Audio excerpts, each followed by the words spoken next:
Di tangan saya ini ada tali. Kok lu mau main sulap ya? Enggak, saya enggak mau main sulap. Saya enggak pinter main sulap, saudara. Saudara bayangkan, kita hidup hanya segini. Untuk kemudian setelah kita menutup hidup kita yang fana itu, roh kita kembali kepada Tuhan dan akan menghidupi satu kekekalan yang panjang dan tiada berujung bersama dengan Tuhan. Bagaimana kita menghidupinya? Untuk segini, ataukah kita hanya menghidupinya untuk ini? Jadi bagi saya sebenarnya di dunia ini adalah latihan. Bukan ini. Tapi latihan untuk ini.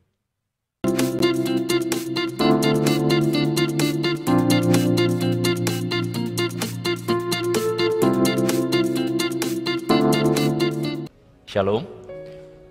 Shalom untuk saudara yang ada di gedung gereja dan juga untuk saudara yang mengikuti kebaktian doa malam ini dari secara live streaming. Mazmur 103 ayat 14 sampai ayat yang ke-16. Kita baca sama-sama firman Tuhan ini saudara. Sebab dia sendiri tahu apa kita. Dia ingat bahwa kita ini debu. Adapun manusia hari-harinya seperti rumput. Seperti bunga di padang demikianlah ia berbunga. Apabila angin melintasinya, maka tidak ada lagi ia. Demikian juga pembacaan firman Tuhan. Saudara-saudara, firman Tuhan ini, firman Tuhan yang kalau saudara baca dalam Mazmur pasal 103, di situ dikatakan bahwa seperti bapa sayang anaknya, demikianlah Tuhan itu sayang sama kita. Itu ayat sebelum ayat 14. Ayat 13 mengatakan seperti bapa sayang anaknya, begitu saudara-saudara ya. Surah ayat 14 mengatakan sebab dia sendiri tahu kita ini apa. Dia ingat bahwa kita ini debu. Saudara, tentu ayat ini ketika dikatakan dia ingat bahwa kita ini debu, ini adalah ayat yang mau tidak mau kita semua pasti tahu, bahkan orang Yahudi pun pasti tahu, pemikiran bahwa dia atau kita ini adalah debu adalah dari kisah penciptaan. Di mana Kejadian pasal yang kedua, saudara-saudara, ayat yang ke-7 mengatakan Tuhan Allah membentuk manusia itu dari debu tanah. Manusia dibentuk dari debu tanah. Saudara-saudara, saya percaya bahwa narasi Kejadian pasal yang kedua ayat 7 ini adalah narasi yang menggambarkan tentang hakikat kita.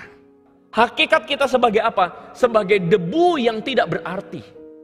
Kita itu manusia yang tidak berarti, manusia yang lemah, manusia yang kotor, manusia yang tidak ada artinya. Tetapi manusia yang tidak ada artinya itu dihembuskan napas kehidupan, dihembuskan roh Allah, sehingga apa? Sehingga kita itu menjadi berharga, menjadi hidup, menjadi manusia. Jadi keberadaan manusia kita adalah keberadaan manusia yang benar-benar sebenarnya tidak berarti.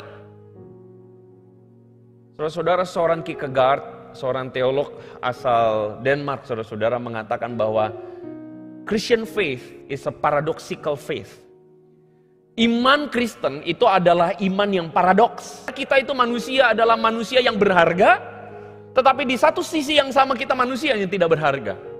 Paradoks ya saudara-saudara ya. Kelihatan berlawanan, tetapi sebenarnya kita itu di saat yang sama kita sadar kita ini siapa. Saudara-saudara, hari ini banyak orang-orang Kristen di luar sana terbuai dengan mengatakan, oh kita ini anak yang dikasihi Tuhan. Oh, saya mengamininya 100%. Kita ini seperti biji mata Tuhan, saya mengamininya 100%. Kita ini berharga di mata Tuhan, saya mengamininya 100%. Kita spesial di mata Tuhan, saya mengamininya 100%. Tetapi saya mengira atau saya berharap bahwa pemahaman kita tidak sampai di situ. Bukan berarti karena kita spesial kita berhak berbuat apa-apa. Tetapi kita spesial karena kita tahu bahwa kita ini debu dan diangkat dan menjadi berharga. Kita ini debu yang tidak berarti dan kemudian kita menjadi berarti karena Tuhan. Tetapi pada kenyataannya memang manusia itu adalah manusia yang suka lupa diri. Betul nggak saudara? Manusia itu adalah manusia yang biasanya suka lupa diri. Saudara tentu tahu cerita maling kundang. Betul ya? Maling kundang, seorang anak muda yang dibesarkan oleh ibunya, merantau ke kota, lalu kemudian mendapatkan istri, mendapatkan harta, pekerjaan, menjadi seorang saudagar, lalu lupa diri. Saudara, suatu kali pada tahun 1964, Muhammad Ali adalah seorang petinju yang paling terkenal. Dia memenangkan gelar kelas berat, saudara-saudara, dan banyak orang tunduk sama dia. Saudara, di tengah-tengah puncak kejayaannya itu, suatu kali Muhammad Ali sedang ingin pergi ke kota lain, jadi dia naik pesawat Boeing 747. Dan waktu dia duduk di kursinya, di kelas bisnis itu, saudara, kemudian terjadilah sebuah momen di mana pesawat mau landing. Bukan mau landing, mau take off, saudara-saudara. Waktu pesawat mau take off, sang pramugari seperti biasa mengecek penumpang-penumpangnya apakah menggunakan seat belt atau tidak, saudara-saudara. Lalu kemudian dia ketemu dengan Muhammad Ali yang tidak pakai seat belt. Lalu sang pramugari mengatakan, "Please fasten your seat belt, sir." Kencangkan sabuk pengamanmu, sir, gitu. Lalu kemudian Muhammad Ali melihat pramugari itu dan mengatakan, "Superman tidak butuh seat belt." Menarik ya, saudara-saudara ya. Tetapi sang pramugari kemudian mengatakan, "Superman tidak naik pesawat terbang."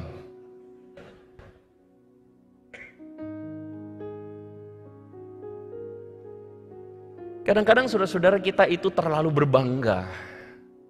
berbangga dengan diri kita sendiri. Kita lupa diri. Kita mengira bahwa kita itu berharga, dan dengan demikian kita melepaskan diri dari koridor berharganya kita di mata Tuhan. Kita menaruh keberhargaan kita bukan lagi di dalam Tuhan, tetapi kita menaruh keberhargaan kita itu di dalam hal-hal yang dunia katakan. Kita menaruh berharganya kita kalau misalnya kita dipandang. Kalau kita misalnya jadi pemimpin. Kalau kita berhasil mendapatkan posisi tertentu. Tanpa sadar kita mengejarnya. Tanpa sadar kita mengejar itu supaya kita menjadi berharga. Tanpa sadar saudara-saudara kita mengira bahwa kita akan berharga kalau kita punya uang. Kalau kita punya uang, maka orang akan menghormati kita. Tanpa sadar saudara-saudara kita mengejar keberhargaan diri kita itu di luar Tuhan.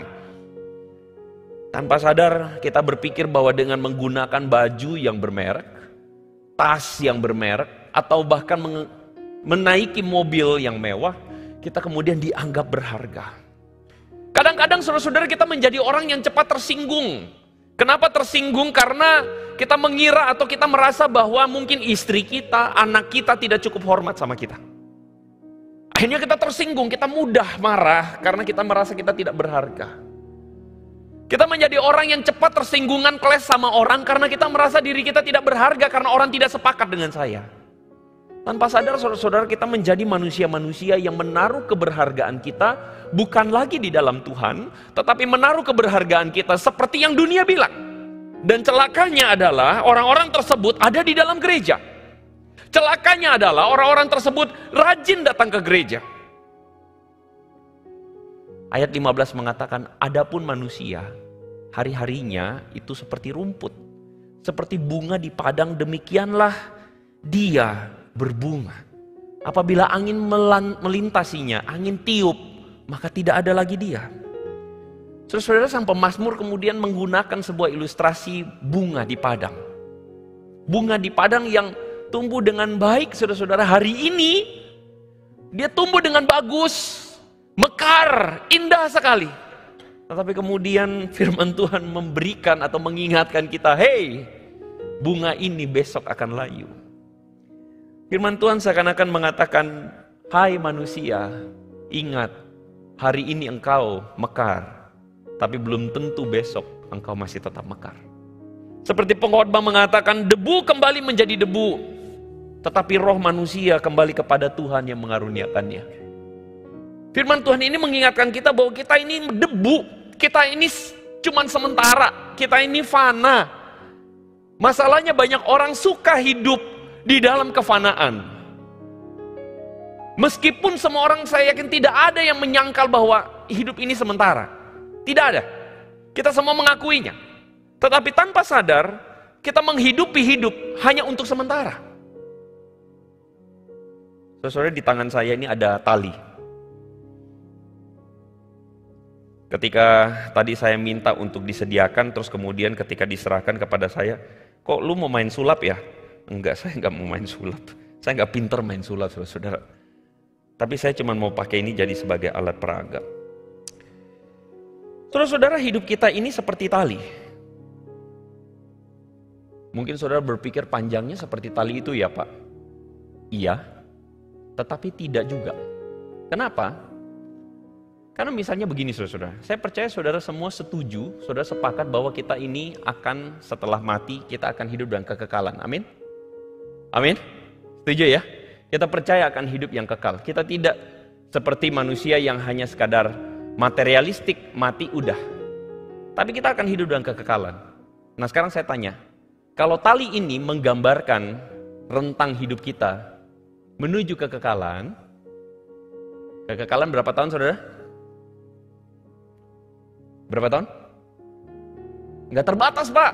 Ya udah, ini tali ini tidak terbatas loh saudara ya. Anggaplah begitu. Kita hidup berapa tahun? Berapa tahun? 70-80 itu kata firman Tuhan kan? Itu udah anugerah. Oke lah, saya berdoa semoga saudara Tuhan kasih saudara umur-umur hidup yang baik. Amin. Panjang umur, puji Tuhan. Tapi panjang umur sehat-sehat.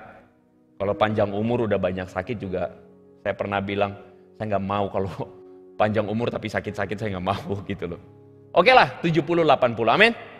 Nah, 70-80 di tengah tali yang katakanlah hidup kekekalan ini, seberapa saudara? Seberapa?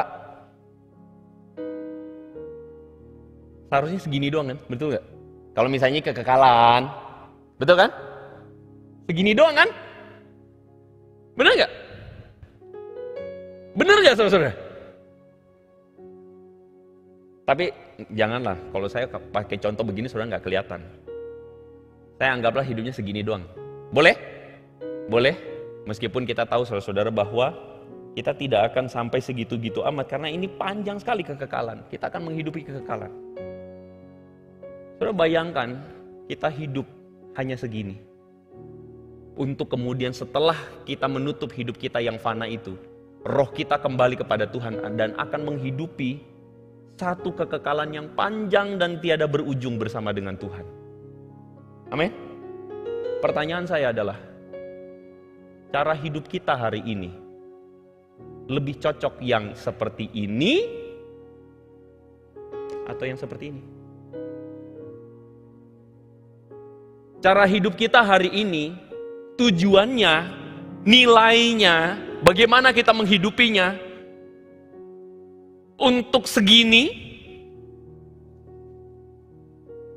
ataukah kita hanya menghidupinya untuk ini? Saudara, hari ini kata orang mengejar yang namanya 3 tak itu, betul ya? Harta, tahta, wanita, dan kuota, betul ya? Tapi mereka hidup hanya untuk ini. Segini saja saudara-saudara. Amin. Mereka mengejar dan menghabiskan 24 jam hidupnya hanya untuk ini. Setuju? Siapa yang bawa harta ketika nanti mati? Enggak. Siapa yang bawa tahta? Bawa wanita? Oh tentu saja tidak ya. Bawa kuota apalagi? Kita nggak butuh kuota setelah mati. Apa yang kita butuhkan saudara dalam menjalani kekekalan yang panjang ini saudara? Apa yang kita butuhkan? Mungkin saudara berkata iman, benar, tidak salah. Tapi saya lebih setuju yang kita butuhkan adalah kita sedang hidup bersama Tuhan. Dan kalau saudara hidup bersama Tuhan berarti artinya yang saudara butuhkan adalah gini deh, aduh susah amat. Saudara menikah, kan banyak yang sudah menikah. Saudara hidup bersama pasangan yang saudara butuhkan adalah apa? Cinta, kesetiaan, betul? Dan menurut saya adalah hati saudara itu yang paling penting. Apakah hati saudara cocok sama Tuhan? Betul nggak? Jadi bagi saya sebenarnya di dunia ini adalah latihan. Latihan untuk bukan ini, tapi latihan untuk ini.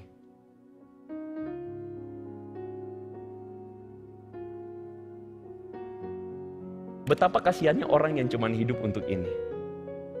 Betapa kasihannya orang yang cuma menghabiskan 24 jam hidupnya untuk ini. Tetapi tidak mempersiapkan dirinya, hatinya untuk kekekalan. Padahal kita tahu bahwa kita hanya hidup cuma sampai di sini. Saudara sekarang umur berapa sih? Pasti nggak ngaku. Kalau saudara umur 50, saudara cuma sudah sampai di sini, saudara-saudara. Ini kalau 100 ya, saudara-saudara ya. 80. Berarti kalau 50 udah di sini, saudara. Betul? Amin. Kalau 60 udah di sini, saudara. Tapi saya melihat wajah-wajah muda semua, ini semangat muda semua ya. Saudara di mana? Saudara di mana? Saudara di mana? Apakah saudara siap untuk ini? Siap nggak? Itulah sebabnya hari ini kita kembali mengingatkan atau memperingati Lent. Kita memperingati saudara-saudara Rabu Abu. Karena kita suatu kali akan kembali kepada debu. Kita akan kembali kepada kekekalan. Dari kefanaan, kita kembali kepada kekekalan. Saudara-saudara, saya membaca sebuah artikel di CNN yang berjudul Ash Wednesday, Changing Tradition. Jadi, artikel tersebut mengatakan bahwa kalau zaman dulu, orang itu merayakan Ash Wednesday itu dengan berpuasa. Zaman dulu orang merayakan Ash Wednesday, itu biasanya mereka datang ke gereja mengaku dosa. Kalau zaman dulu mereka datang merayakan Rabu Abu, mereka menggunakan baju yang sederhana. Mereka makan yang sederhana, saudara-saudara. Tetapi menurut artikel ini sekarang udah beda. Karena dunia udah makin maju, keinginan orang makin banyak. Maka sekarang orang merayakan Rabu Abu seharusnya katanya menahan nafsu, membatasi diri main sosial media. Membatasi diri katanya buka internet. Membatasi diri pergi belanja ke mall. Membatasi diri untuk melakukan ini dan itu, sesuatu yang menyenangkan, makan enak. Membatasi diri. Itu kata artikel ini. Tetapi saudara, waktu saya baca artikel tersebut, saya jadi geli, saudara. Melihat fotonya. Menurut saudara, kenapa saya geli melihat fotonya? Kenapa, saudara? Ya udah mulai bisik-bisik. Coba tanya di samping kiri kanan, kenapa saya geli melihat fotonya? Kenapa, saudara? Coba tanya, nggak apa-apa. Suami istri coba tanya, senggol-senggolan. Kenapa? Ya kalau datang sendiri, ya sudahlah, nasib ya. Tanya sama rumput yang bergoyang boleh ya. Coba tanya, kenapa? Saya kira sebagian saudara sudah bisa menebak. Bukankah Ash Wednesday atau Rabu Abu itu merayakan atau kita tuh sedang sama-sama merendahkan diri, betul kan? Kita sedang belajar untuk tidak lagi menunjukkan keakuan. Karena kita nih debu kembali kepada debu, betul? Tetapi yang debu kembali kepada debu pamer di sosmed. Yang debu kembali kepada debu itu pamer di Instagram.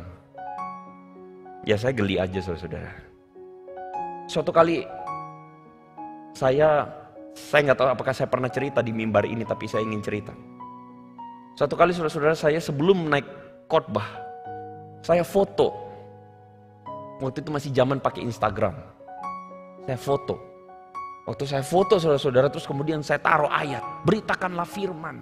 Siap sedialah kapanpun waktunya. Beritakanlah firman. Keren saudara-saudara. Saya posting. Tak! Saya naik berkhotbah. Khotbah selesai. Saya turun khotbah, saya buka handphone, lihat Instagram. Berapa banyak yang like. Selesai kebaktian setelah menyalami jemaat saudara-saudara. Ada seorang teman yang baik, yang WA saya lalu mengatakan, I think you narsis. Terus waktu baca itu saya nggak terima. Narsis? Apaan narsis? Masa saya narsis? Saya nggak balas saudara-saudara, saya biarin. Malamnya saudara saya memikirkan lagi perkataan itu. I think you narsis. Terus saya pikir, iya ya saya narsis ya.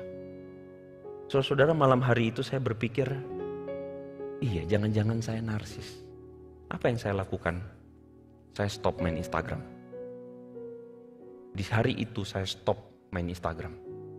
Karena akhirnya saya menyadari bahwa dengan Instagram, tanpa sadar, saya itu memberi makan keinginan saya untuk dipuji orang, diakui orang. Like. Saya merasa Tuhan kayaknya saya butuh stop. Saya stop. Sampai hari ini saudara sekali saya buka, tapi saya malas buka lagi. Karena udah terlalu penuh hidup.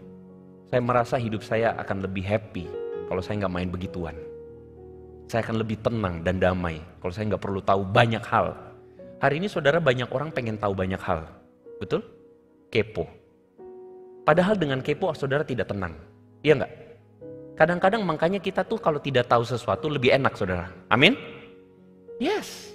Kadang-kadang kita tuh cuma lebih mau banyak tahu. Dan lebih banyak tahu tuh bikin hidup kita nggak tenang.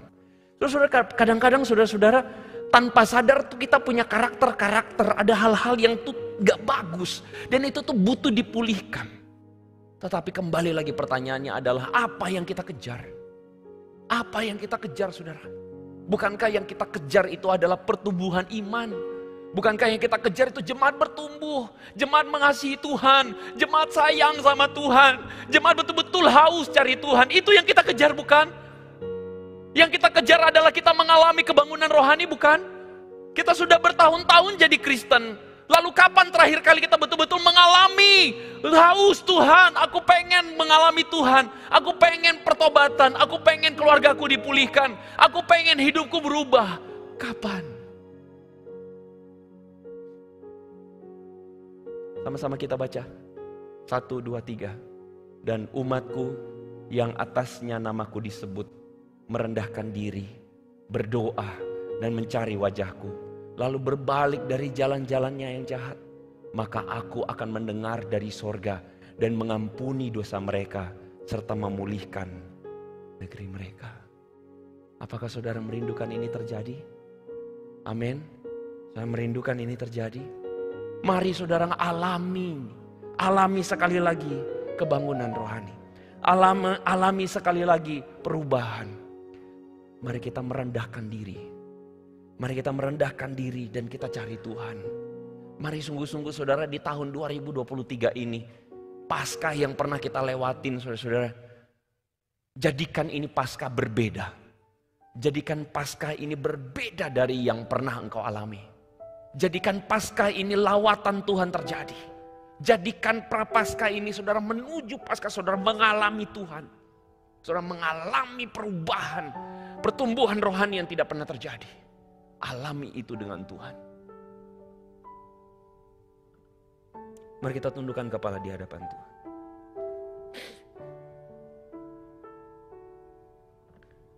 Kristus kasihani, Kristus kasihani, Tuhan kasihani kami. Tuhan kasihani, Tuhan kasihani, Kristus kasihani, Tuhan kasihani kami.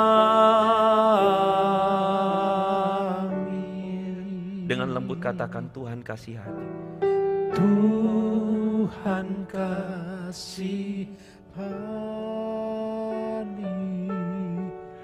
Kristus kasihani Tuhan kasihanikan.